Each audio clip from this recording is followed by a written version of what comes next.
বন্ধুরা, নতুন হলে অবশ্যই আমাদের চ্যানেলটিকে সাবস্ক্রাইব করুন। দেখুন আজকের পর্ব। হাই হাই, মিশ্রি তো এবার কামিনীকে থাপ্পড় মারল। শুধু তাই না, অন্যদিকে তো আমরা দেখতে পাই কামিনী তো বলতেছে, মিশ্রি তুমি বেকার এই ঘরটাকে সাজাচ্ছ, তোমাকে তো এই বাড়িটা ছেড়ে চলে যেতেই হবে, আর সেটা খুব শীঘ্রই হবে। তুমি আমার সাথে শত্রুতা করে তোমার নিজের ধ্বংস ডেকে এনেছো, আর তোমার এই ইচ্ছাটা তো আমি কালকেই পূরণ করে দেব। সো ভিউয়ার্স, তাহলে কি হতে চলেছে এবার, আপনাদের কি মনে হয়? কামিনী কি তাহলে এবার পরিকল্পনা করে মিশ্রিকে ফাঁসিয়ে সত্যি সত্যি বাড়ি থেকে বের করে দেবে, নাকি অন্য কিছু ঘটবে? তো হ্যালো ভিউয়ার্স, কেমন আছেন সবাই? আশা করি সকলে ভালো আছেন। সো ভিউয়ার্স, নিয়ে আসলাম সিঁদুর মূল্যে ধারাবাহিক নাটকের 246তম পর্বের সুন্দর একটি এক্সপ্লেনেশন। তাই ভিডিওটির মূল টপিকে ফিরে যাওয়ার আগে এখনও যারা আমার চ্যানেলটিকে সাবস্ক্রাইব করেননি তারা অবশ্যই সাবস্ক্রাইব করবেন। সো ভিউয়ার, সিঁদুর মূল্যে ধারাবাহিক নাটকের 246তম পর্বের শুরুতে আপনারা দেখতে পারবেন মিশ্রিত হঠাৎ করে ফ্রিজের পাশে মেঝেতে কানের ঝুমকা খুঁজে পায়, এবং মিশ্রিত ভাবতে লাগে এই ঝুমকা তো কামিনীজির। এবং এর পরের দৃশ্যে তো আমরা দেখতে পাই ঘন্টু তো কামিনীকে বলতেছে, মা আমার খুব খিদে পেয়েছে। ঠিক তখনই তো কামিনীজি রেগে যায় এবং ঘন্টুকে বলে, এরপর আমি কি করব এই চিন্তা করতে করতে আমার মাথা খারাপ হয়ে যাচ্ছে, আর তুমি আমাকে এসে বলছো যে তোমার খিদে পেয়েছে, এই নাও তুমি এই চকলেটটা খেয়ে নাও। ঠিক তখনই তো মিশ্রি সেখানে চলে আসে এবং ঘন্টুর হাত থেকে চকলেটটি নিয়ে লাড্ডুর থালা ধরিয়ে দেয়। ঠিক তখনই তো ঘন্টু খুশি হয়ে বলে, লাড্ডু। তখনই তো কামিনী মিশ্রিকে দেখে রেগে যায় এবং মিশ্রি তো ঘন্টুকে বলে, এই লাড্ডু আমি বানিয়েছি, তুমি খেয়ে নাও, আর এখন যখন তুমি নিচে গিয়ে খেলতে লাগো। এরপর তো ঘন্টু ওখান থেকে চলে গেলে ঠিক তখনই তো কামিন মিশ্রিকে বলে, তুমি কি নিজের ভুল বুঝতে পেরে আমার কাছে ক্ষমা চাইতে এসেছো নাকি? তখনই তো মিশ্রি বলে, যদি আমি ভুল করতাম তাহলে তো ক্ষমা চাওয়াটা আমার কর্তব্য ছিল, আর এখন তো ভুল তুমি করেছো, তাই এই কাজটা করা আমার কর্তব্য। এই বলে তো মিশ্রি কামিনীকে থাপ্পড় মারে এবং বলে, কারণ আমার কারণে তো ঘন্টুকে বিদ্যুতের শক লাগেনি, তাই এই জন্য এখন তুমি ভালো হওয়ার নাটক বন্ধ করো, কারণ ফ্রিজের পাশে আমি তোমার এই কানের ঝুমকাটি পেয়েছি। এই কথা বলা মাত্রই তো মিশ্রি লক্ষ্য করে দেখতে পারে কামিনীর কানের ঝুমকা তো দুটোই আছে। ঠিক তখনই তো সেখানে যশোদা চলে আসে এবং মিশ্রির হাত থেকে কানের ঝুমকাটি নিয়ে বলে, এই ঝুমকাটা তো আমারই হারিয়ে গিয়েছিল, আর আমি তো এই ঝুমকাটাকেই খুঁজছিলাম। এরপর তো মিশ্রি ওখান থেকে চলে গেলে যশোদা তো কামিনীকে বলে, এবারের মতো তো আমি তোমাকে বাঁচিয়ে নিলাম, এরপর থেকে তুমি সাবধানে থেকো, কারণ মিশ্রির কিন্তু অনেক তেজ। ঠিক তখনই তো কামিনী ভাবে, সত্যিই তো এই মিশ্রি অনেক দ্রুত গতিতে চলতে পারে, কিন্তু আমার সামনে তো একদমই টিকে থাকতে পারবে না।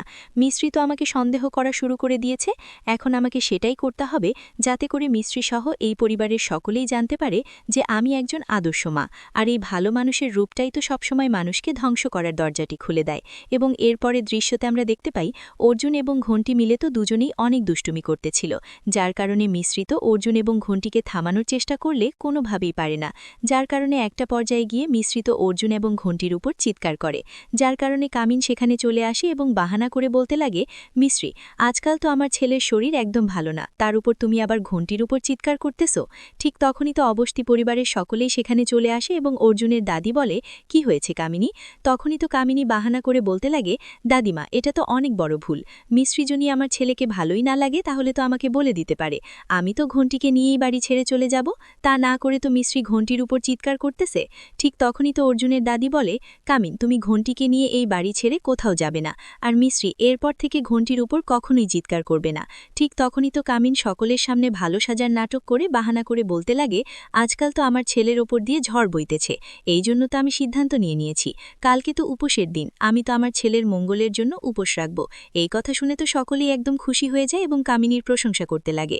এবং মিশ্রিত তখন ভাবতে লাগে, আমি তো দেখলাম ঘরের মধ্যে কামিনী ঘণ্টুর সাথে অনেক খারাপ ব্যবহার করতেছে, নাকি এখন কামিনী সকলের সামনে ভালো হওয়ার জন্য ভালো মা হওয়ার নাটক করতেছে, কোনটা সত্যি আমি তো কিছুই বুঝতে পারতেছি না।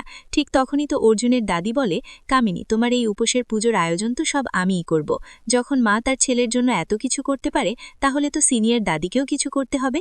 ঠিক তখনই তো যশোদা অর্জুনের দাদিকে বলে, মা মিশ্রি তো আপনাকে এসব কাজের মধ্যে সাহায্য করে দেবে, কি বলো মিশ্রি? ঠিক তখনই অর্জুন মিশ্রির কানে কানে বলে, স্ট্রেঞ্জ গার্ল তুমি সকলকে মানা করে দাও, কিন্তু তারপরেও তো মিশ্রি রাজি হয়ে যায়। এবং এরপরে দৃশ্যে তো আমরা দেখতে পাই মিশ্রি তো ঘর সাজাচ্ছিল, ঠিক তখনই তো মিশ্রি তো উপর থেকে মেঝেতে পড়ে যেতে লাগবে। ঠিক তখনই তো অর্জুন এসে মিশ্রিকে বাঁচিয়ে নেয়। এরপর তো অর্জুন মিশ্রিকে এসব কাজ করতে বারণ করে এবং মিশ্রির হাত ধরে টেনে ওখান থেকে নিয়ে যায়। ঠিক তখনই তো সেখানে কামিনী চলে আসে এবং বলে, মিশ্রি তুমি বেকার এই বাড়িটাকে সাজাচ্ছ, তোমাকে তো এই বাড়ি ছেড়ে চলে যেতেই হবে, আর এটা খুব শীঘ্রই। এরপর তো আমরা দেখতে পাই কামিনী তো মিশ্রির ছবি সামনে রেখে কালো জাদু করতেছে এবং বলতেছে তুমি তো আমার সাথে শত্রুতা করে নিজের ধ্বংস ডেকে এনেছো আর তোমার এই ইচ্ছাটা তো আমি কালকেই পূরণ করে দেব। সো ভিউয়ার্স, তাহলে কি হতে চলেছে এবার? আপনাদের কি মনে হয় কামিনী কি তাহলে সত্যি সত্যি মিশ্রিকে বাড়ি থেকে বের করে দেবে নাকি অন্য কিছু ঘটতে চলেছে? আপনাদের কি মনে হয়? তো ভিউয়ার্স, এই ছিল সিঁথির মূল্যে ধারাবাহিক নাটকের 246তম পর্বের সুন্দর একটি এক্সপ্লেনেশন। তাই আপনাদের কাছে কেমন লেগেছে অবশ্যই কমেন্ট করে জানাবেন এবং পরবর্তী ভিডিওটির এক্সপ্লেনেশন ভিডিওটি সবার আগে দেখতে চাইলে অবশ্যই আমাদের চ্যানেলটিকে সাবস্ক্রাইব করে আমাদের সঙ্গে থাকবেন।